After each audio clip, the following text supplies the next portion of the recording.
Hi mga madi, maayong adlaw. So for today's ganap nga, ipapakita ko sa inyo kung ano yung ginagawa ko kapag natulog itong si Lucas. Pero bago natin umpisahan mga madi, kailangan maligo muna ako at saka patutulugin ko muna itong si Lucas. So ayan na nga mga madi, kakatapos ko lang maligo and ayan si Lucas, pinasok ko na sa kanyang duyan. So habang nagsusuklay ako for the tabyog naman ng person. So ayan na nga mga madi, pagkatulog ni Lucas, so nagumpisa na ako sa aking mga gagawin. Unang ginagawa ko mga madi ay naghugas muna ako ng mga pinggan namin kasi sobrang dami na talagang nakatambak na hugasin mga madi. Paano ba naman hindi ako nakapaghugas kagabi? May mga time talaga mga madi na hindi tayo makapaghugas sa gabi kasi nga sobrang pagod na pagod tayo sa ating mga ginagawa dito sa bahay, lalong-lalo na sa pag-aalaga ng mga anak natin. Lalong-lalo na yung mga anak natin is sobrang kukulit. Pero okay lang yan mga madi kung makukulit ang mga anak natin kasi minsan lang naman sila bata kaya hayaan na lang natin. Aminin man natin o hindi mga madi, kahit makukulit ang mga anak natin, isa din sila sa mga dahilan kung bakit nawawala ang mga stress natin sa buhay. So ang dami ko nang sinasabi mga madi, patapos na nga pala ako dito sa aking ginagawa. So ang dami ko palang hinugasan ngayon mga madi kasi paano ba naman hindi talaga ako nakapaghugas kagabi kasi sobrang napapagod talaga ang madi nyo. Hindi ko nga namalayan kagabi na habang nagpapatulog ako sa mga anak ko ay nakatulog rin pala ako. Diyos ko day. So ayan na nga mga madi, tapos na nga ako dito sa isang plangganang hugasin ko. So dito na naman ako sa mga labahin ko na mga puti. So ibababad ko lang yan mga madi, tapos kinabukasan ko na yan kukusutin. Ganito talaga ang buhay nanay mga madi, na kahit tatapusin mo yung trabaho mo ngayon, kinabukasan ay meron ka na namang tatrabahuin. Hindi talaga maubos-ubos mga madi kasi nga paulit-ulit na yung trabaho mo dito sa bahay. Pero mas pinili ko na lang talaga mga madi na dito na lang ako sa bahay at hindi na ako nagtatrabaho kasi nga wala naman talaga akong choice. Diyos ko day.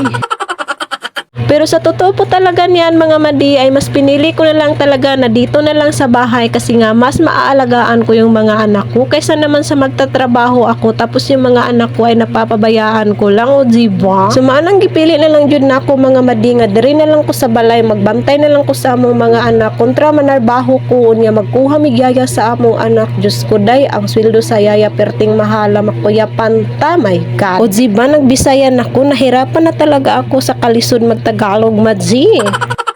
So ayun na nga mga madi, pagkatapos kong binabad ang mga puting labahin namin ay nagtutupi na naman ako, diba? Ang sipag ko.